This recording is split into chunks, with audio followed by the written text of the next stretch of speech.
Straight to business. You already know. What is up, Yeah. ladies and gentlemen? Here with another incredible interview. The first person we've had on this show two times, which is it's Is a that right? monumental occasion. Yes, sir. Wow, what an honor. That's I You know. get an I'm very award. honored. And we nice. got my good friend, Brett.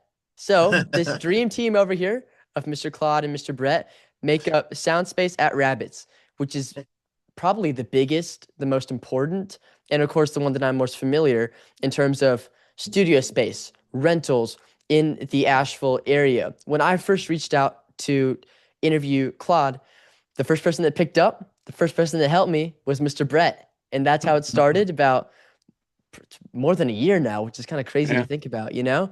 And we've stayed friends, so genuinely incredible to have both sides of the most amazing arts community duo in Asheville. So how are we doing today?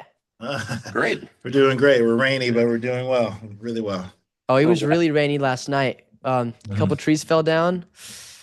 Not good. And when we're on the subject of, you know, this kind of rain, of tragedy, of flooding, we had a major tragedy hit Asheville, right? Do Right. you mind describing the damages and maybe the destruction, not only to the arts district, but also just Asheville and musicians in the South? Oh, Yeah. A man. lot of displacement. A Yeah. lot of people lost their homes, and there's recording studios and the rehearsal spots. Um, Yeah, there were these vast, enormous art districts down by the river. Some people might be familiar with them, but one district was the River Arts District. That was right on the river yeah. there. There were like these really densely populated art communities with their studios and galleries, and they were just all completely devastated and wiped off the face of the earth. There's nothing to speak Yeah. for them. There's no trace of them. It's just mud. It's just empty, mudded fields at this point. And so there's like hundreds and hundreds of artists who have lost their working creative spaces, and their working spaces also served as their commercial spaces. So All right. they sold out of them. So they lost everything. And then on top of that, they lost their actual art, their assets, their creations, And then on top of that, like, it gets personal. They might have lost their home, or their Yeah. property might have gotten damaged, and they're trying to get, up from behind that. So it's just like this like really multi-stacked kind of level of tragedy, which has kind of happened here. And it's really like far reaching. I think I just read something like 96% of the small businesses in the Western North Carolina region were impacted by this. Yeah. 54% of them took on property damage. Uh, Almost 100% of them are operating at like minus 40 to 45%. The revenue, we're like about minus 13, 15 from last year. Yeah. So, I mean, it's just like it's a multi-layered sort of like, experience of like, just tragedy. It's really intense. Well, Most Really I intense. yeah, I mean it really is horrible. I've been lucky to go to Asheville a few times.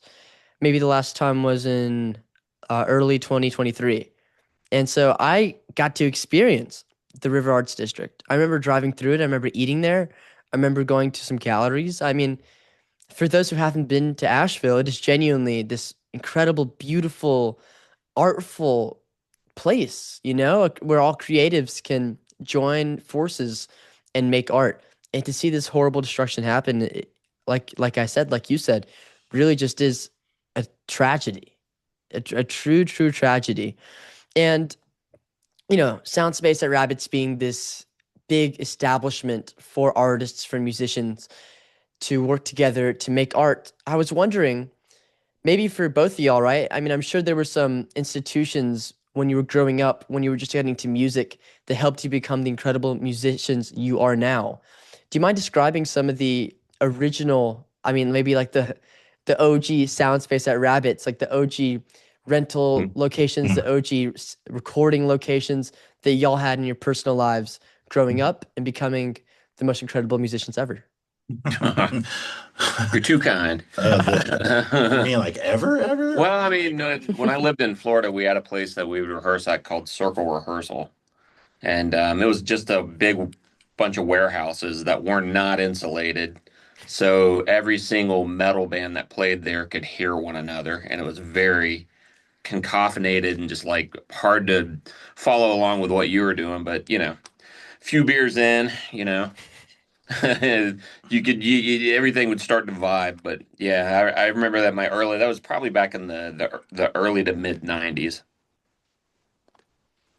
Yeah, I don't know. I spent my entire life in practice spaces. Like ever since I went to college, ever since I started college for music, it was just on from then, from when I was aged like 19 or 20. There were practice spaces all over town in New Brunswick, New Jersey, where went to school. They were just so prominent and prevalent, and then when they're all over the city, they're all over Jersey. I mean, you just lived in practice spaces all over town, and every single town had like 100 of them. There were just so many of them because there was that much music going on. Mhm. And then like I've experienced like another 100 or 200 or so traveling and touring. Like I've often used a lot on the road. I've used a lot of studios in Denver, actually, in Colorado, Midwest. Just like I've used rehearsal spaces in England and Germany. I've done some practice spaces there. They're just like they feel kind of like these natural extensions of like the music scene. Like if there's a music scene, there's practice spaces. Like Yeah.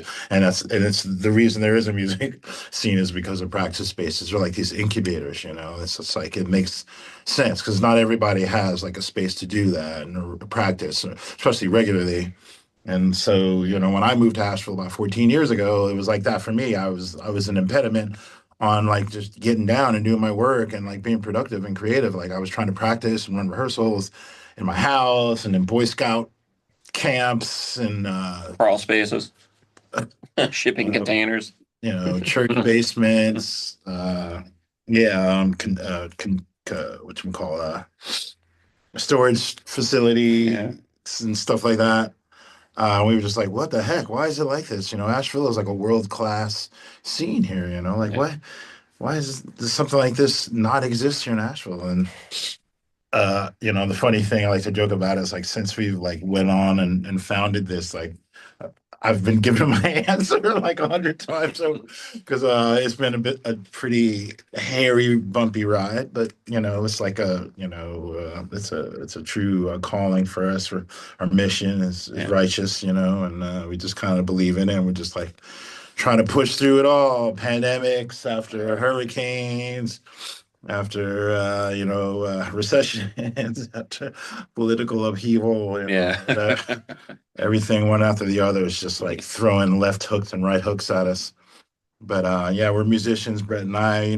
We grew up playing music, so we're just like batshit crazy enough to just like, keep it going. And, Yeah. you know what I mean? I don't know. I don't know how else to explain it. We're batshit crazy, and Yeah.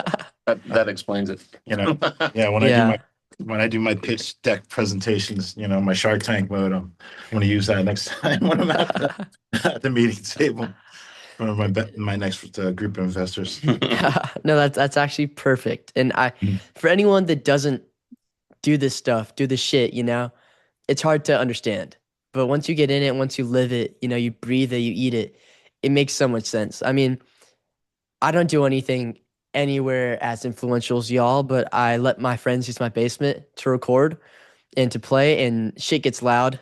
My parents have yelled multiple times. I mean, for everyone's been there, and it's horrible. It's so great to have a space where you can affordably practice, where there's actual good audio, where it's not just ringing in your ears like the reverb's going wild, like in my Yeah. basement.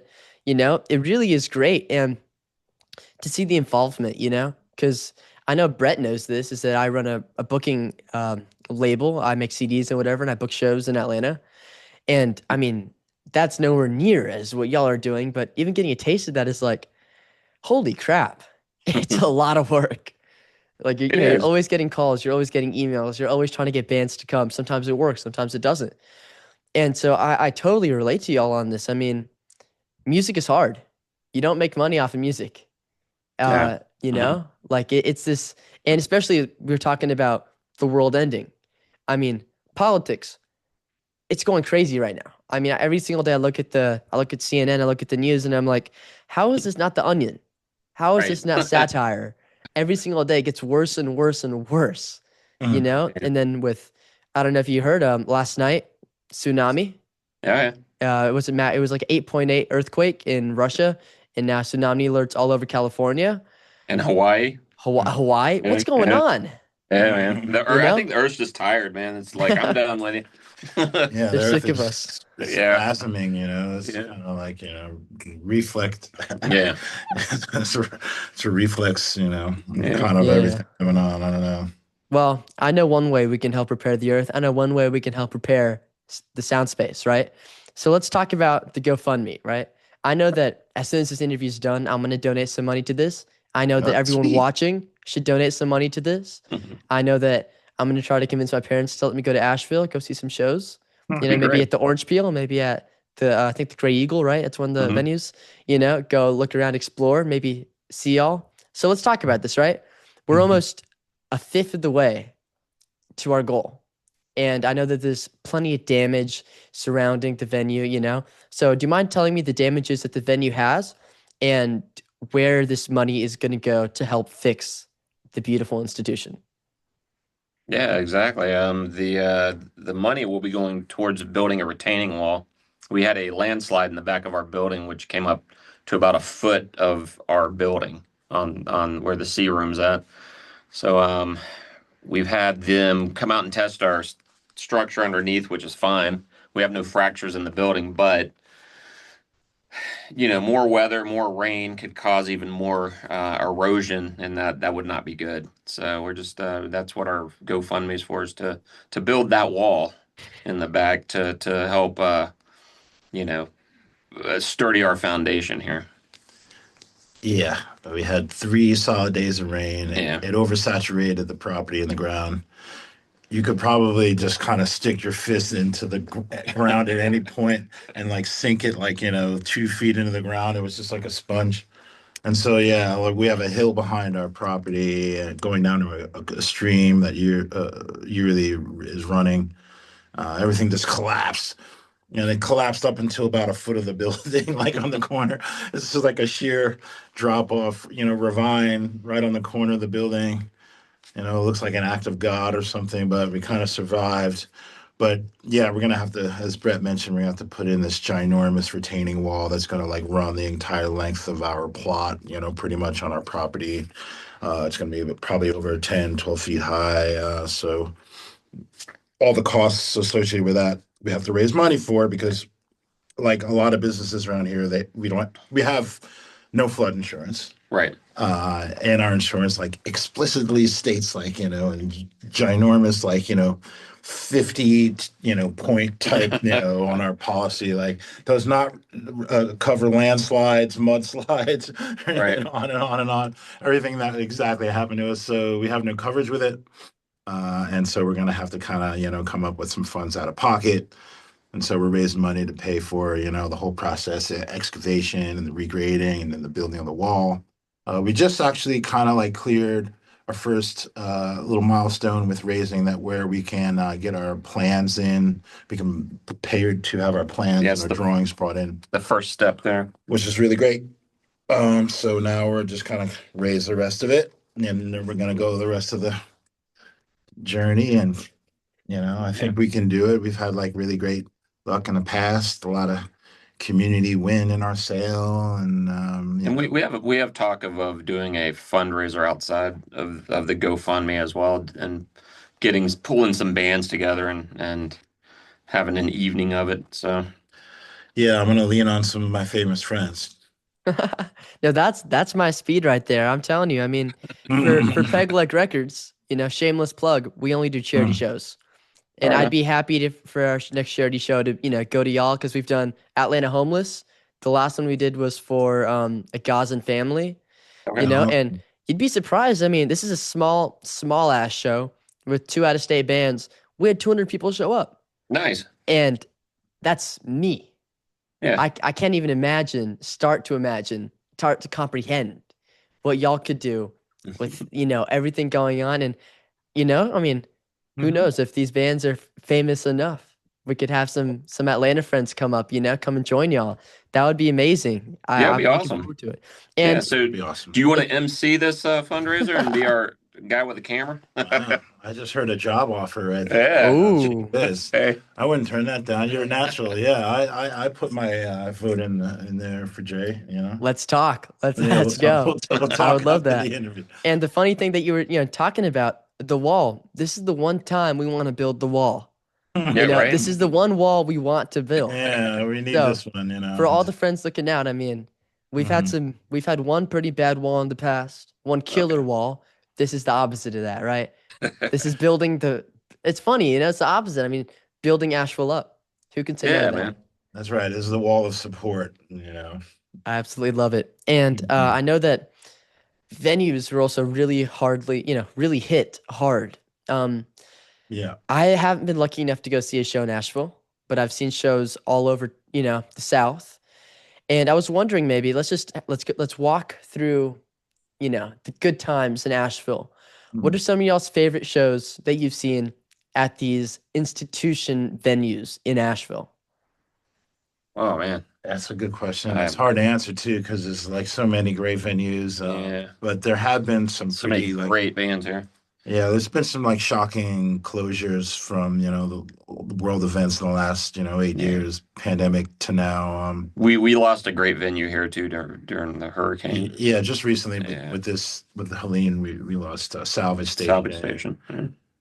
Guitar Bar Mhm. was an amazing one, but Salvage was a larger scale venue which had an indoor small cap venue, and they just did amazing gigs all the time, and they brought in a lot of amazing nationals that probably wouldn't ordinarily kind of pass through here. Yeah. And then, but from the pandemic, I mean, there was this one venue, Mothlight. I sing its praises. Oh, I love Mothlight. Constantly. It was sort of like the knitting factory of Asheville. There was never a bad night in that place. I lived in a house right behind the venue, so I got really close to all the owners. And one of my most favorite Asheville gigs is seeing Cool Keith at Mothlight. He kind of just like ducked on the stage for like did his set. It was like probably exactly 32 minutes and 14 seconds long, and then ducked out. But it was like totally amazing. But that was one venue that I mean, like I've just seen so many incredible shows, both nationally and internationally. You just can't believe it. You're seeing this, and that is being brought here, and but that was one really memorable show. Yeah, I saw Slayer back in 2019, I believe it was, for their farewell tour. Of one of the many farewell tours. That was a great show. We recently saw Primus down the road here with All Them Witches last year, which was a lot of fun. Dude. Yeah. I know we were talking about that. And speaking of Primus, my man Claude over here was thankful. It was great. What would the word be? Was helpful enough. There's the word to get me and my bud to go see Primus. And I'll tell you, since we're on that, on great shows, we got, I think it was like 16th, right? Row 16. And we were like, let's push this shit. So we go row 12. No problems. It was amazing, right? And we were plotting the whole time. Mono Neon gets off stage. We book it to the first row. 5 seconds. Like your heart's pounding. You're like, I can't believe it happened. I can't believe it happened. And then the security dude comes up and he's like, come on, boys, back to your seats. And all the dudes around us were like, busted, and doing all like, man. But I'll tell you. You tried. You tried. You tried, yeah. It almost Exactly. worked. And that was such an incredible show. So I really am thankful, and I really understand, that live music is everything. Yeah. And it's funny you bring up Slayer too, because a good friend of mine, Braun, let me and some of my friends go backstage to the Mastodon show last July. Ironically enough, the same day as the Primus show, just a year before. And one of the openers was Kerry King. No way. So That's great. my first time moshing was to Raining Blood. That's awesome. I got really beat up, but it was incredible. It really was. You left the pit with all your limbs, so you did good. Yeah, you survived. Yeah, I ripped my pants in half though. Yeah, but back in my day, when I was your age in the pits during the Metallica show of Master of Puppets, then that's taking it back. And I left with other people's blood on me.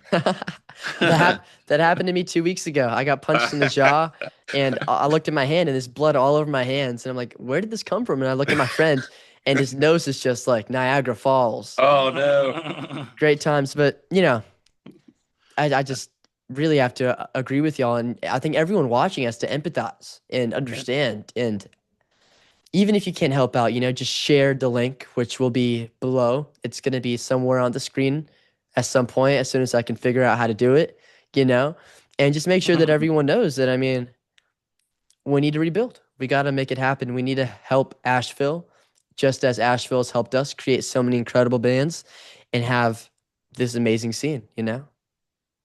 I think Yeah, I we're mean, all in agreement. yeah, I think so. Oh, yeah, Like, totally. like I mentioned, there's a lot of people who really support what we're doing, and it has far reach. It's really broad and multidimensional. I mean, there's the music and arts resource piece, and Yeah. then we're creating another business for a local black entrepreneur, a chef. We're giving him a little piece of dirt, for him to kind of get his equity and ownership going, and kind of spreading and transferring, the equity and ownership to him, and further down the line past him to his staff. And we're trying to make a lot with what we've got here, and we're pretty committed to it. Yeah. I'm pretty I committed to love it. it. And I love the soul food restaurant. Living in Atlanta, soul food is king. Soul food Oh is yeah. queen, you know? Mhm. Yeah, it is. And I've been lucky enough to have some of the best soul food around. I love greens. That's like, I know it's kind of weird thing to say for a teenager, but I mean, some good collard greens can change your life. And some That's good what's black up. eyed peas. Oh yeah. That too. We're in the best spot to have it. And I love that y'all are giving, especially the black community, a space, Yeah. which is really, really important. Tell me about that. How did this incredible partnership happen? The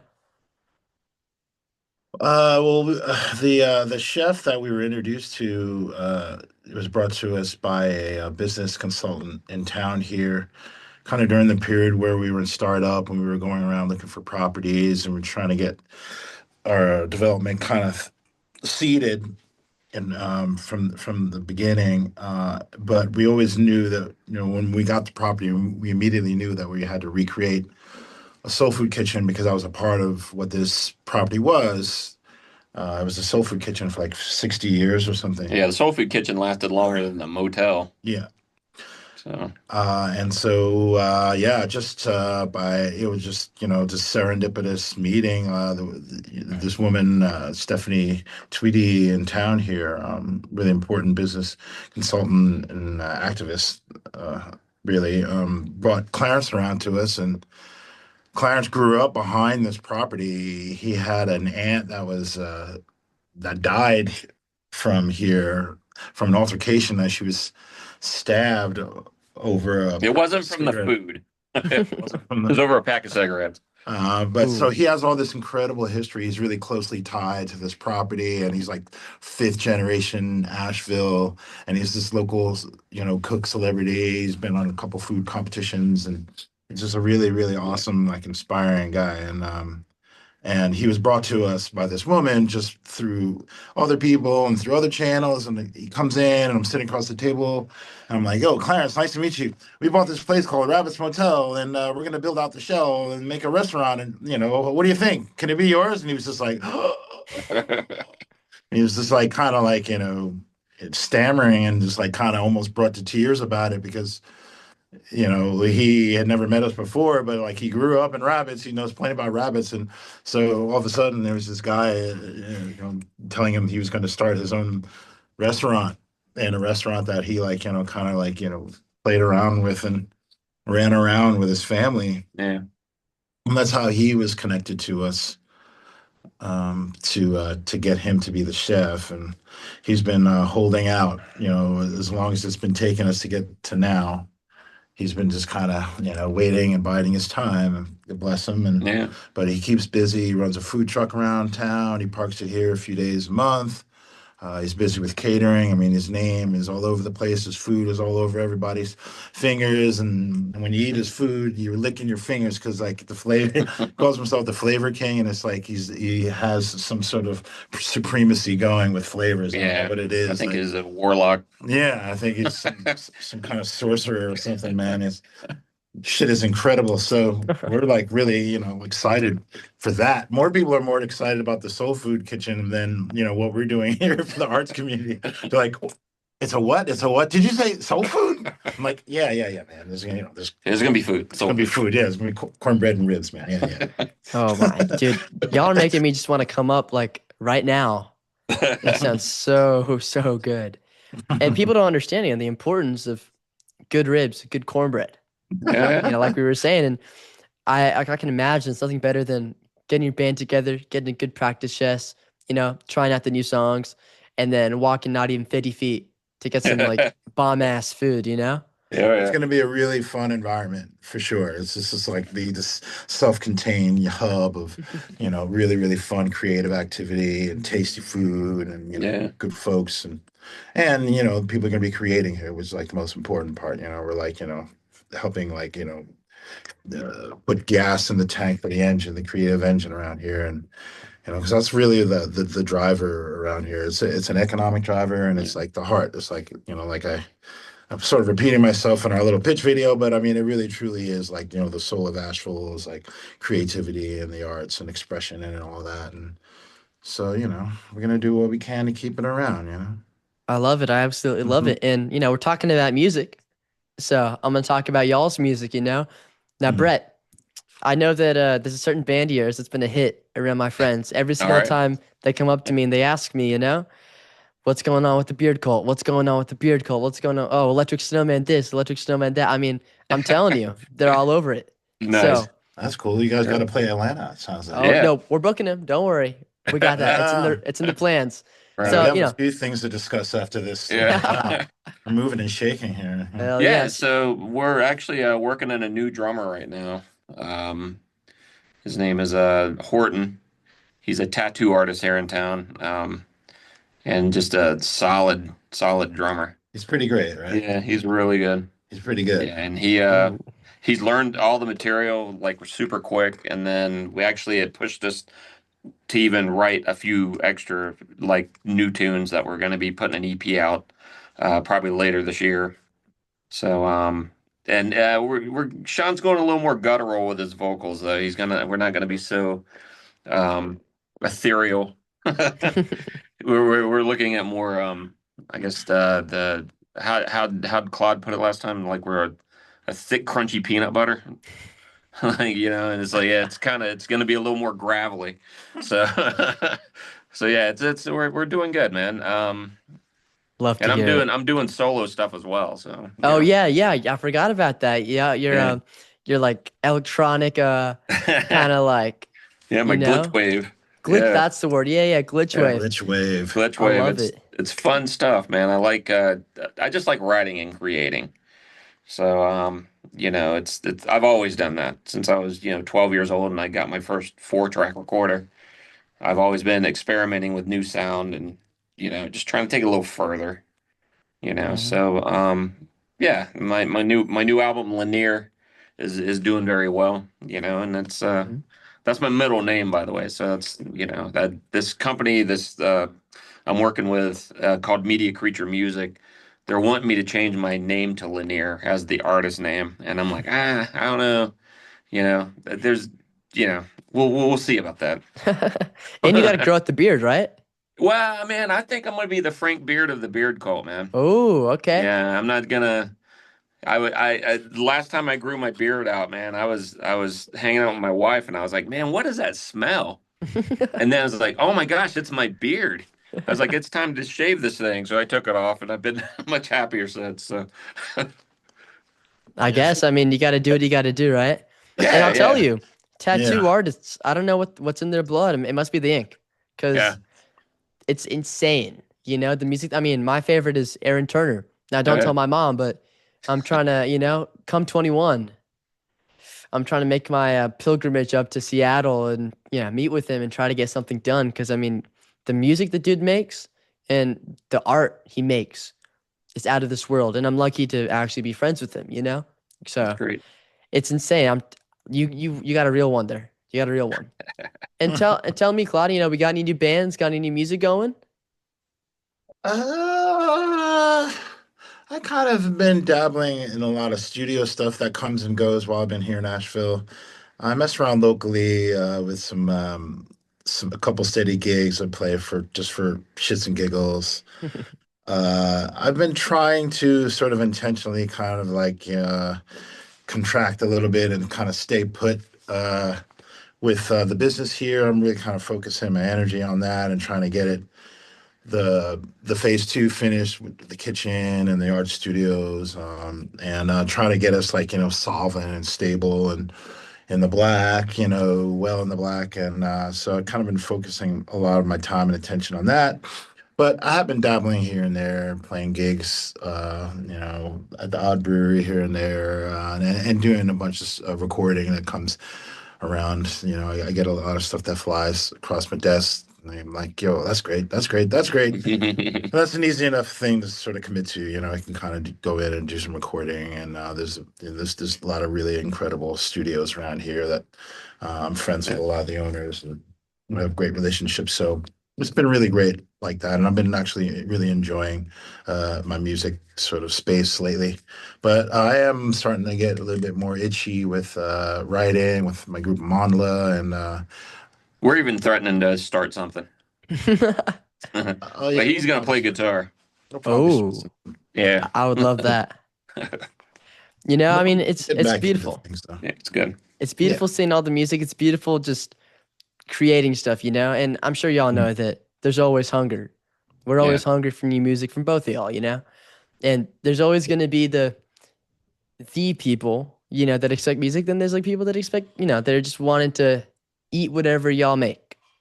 And I know that's the community that we really got here. That's the lovely community that we've made. I love that, Right. truly. Yeah, And it's a beautiful thing. I've got to ask Beautiful thing. my little WEEN thing just because it'll get the clickbait. It's gonna get the engagement. So I have to. Yeah, I let her have to. rip. Let her rip. And give me again. We're gonna do this again, okay? Give me the Mhm. best non-answer you can give me. Give me the Good, best I'm good with bullshit. those. Yeah, give me. I love it. Okay, so tell me, what's going on? Do we have any in situation improvement? Is there anything? I'll tell you. Yeah, I no, there's basically nothing new to report along those lines from anyone. I think everyone is still kind of in a holding pattern, and everyone is just kind of what? Everyone is just hoping for the best for everybody involved, including the sort of primary person, which is the attention focus of everything, Big Diener. I mean, everyone just kind of cares enough about him to just sort of let it all play out. Uh, I think that everybody probably has a notion that it'll come back around at some point, just because it kind of has to, because that's just the nature of music and creating. And I don't know anybody who retires from music. It's just not Mhm. possible physically or Yeah. emotionally, spiritually. So I don't think there's any chance of it ever going away and with any kind of like real permanence. I just think we're still all just sort of kind of waiting it through and letting it like kind of go through a healing process, Of and course. so it's however long it takes, is however long it takes. We're waiting. We're We're ready. letting it be organic, and yeah, I don't think anything is going to be much different when we kind of come back to it. I think Mm-hmm. we kind of been through this sort of situation before, with similar sort of shocking, disruption. But in the end, in the long term, it just kind of, it's just like the flick of a switch, and we're back on the bike Of and course. back, raging and ripping it up. So I think everyone's kind of hopeful that eventually Mm-hmm. come around, but we're not like really putting too much energy and focus on like when and how and what's really happening. We're just Sure. like letting it happen like naturally. No, that's perfect. That's perfect. Now, my one, you know me. My one request is Atlanta, and Yeah. I'll get you right. I'll get you right. You already know I'll get you. I'll get you the best DIY space in Atlanta. Boom, we'll make it go to wherever it wants to go. But I know I love that. I love that the organic healing because that's really what it's all about, you know. And all well wishes to everyone, you know. All well wishes to Asheville. All well wishes to the music gods, to Big Nish up above us, you know. And below us. And below oh shit, my camera. Yeah, and below us Yeah, he's and got all around us. He's got a foot in both spheres. You know, that's the Boognish. He's like, Yep. It's the yin and the yang. Dang it. yeah. Okay, so we've got 2 more minutes. I don't want Zoom to cut me off. I don't know what the hell I just did with my camera. But anyways, let's round it out. You do look closer. Oh, there you go. Focus or something like that. Man, Yeah. I'm telling you, man, it's this new technology. Just can't Yeah, ever. I know. They're gonna take over. Some But, learning curves involved, man. Yes, I'm telling you, I'm looking forward to this new Soundspace. I'm looking forward to the new updates, to the good wall, to the amazing food, and to the even better music. I'll make my pilgrimage at some point, you know, hopefully in the next year or so, whenever I can drive actually pretty soon. So who knows? Maybe it may Wait a come sooner minute. than later. You're not of driving age yet? I'm working on it. I'm working on it. Do what you can. I mean, but how old are you though? What is your age? I'm 15. Officially? Yeah, Wow. officially 15. I've been driving. This dude's killing it. Yeah. I'm gonna. Jeez. Yeah. When are you gonna run for president? Right? When's that happening? Well, if I do, you know where I'm going to be on my, my politics and my whatever. Mhm. WEEN supremacy. Yes. You know, Primus and WEEN, y'all can be like secretaries of groove. You know. Well, anyways, I really appreciate y'all. I appreciate Claude for the tickets. I appreciate for all the love and support, for being open and willing for me to, talk my head off. Brett, you're the best for connecting us, for keeping all the beautiful stoner and now I guess the, crunchy peanut butter alive. It's And important, the crunchy peanut butter. Yes, it is. amen. Keep it, like you said, 1 foot above, 1 foot below. That's all you can hope for. So everyone donate, everyone follow on the socials, and everyone stay blessed. Stay blessed. Stay blessed. Yeah, Jay, yes, thank sir. you so much. Keep Thank smiling. y'all. Thanks so much, Jay. It's so awesome to talk to you, buddy. Yes, sir. And stay in touch. I'm just a call away. Yeah. No, we'll hook up. We'll connect. Hell yeah. Y'all have a Yeah. great day. You too. Peace. Peace, man.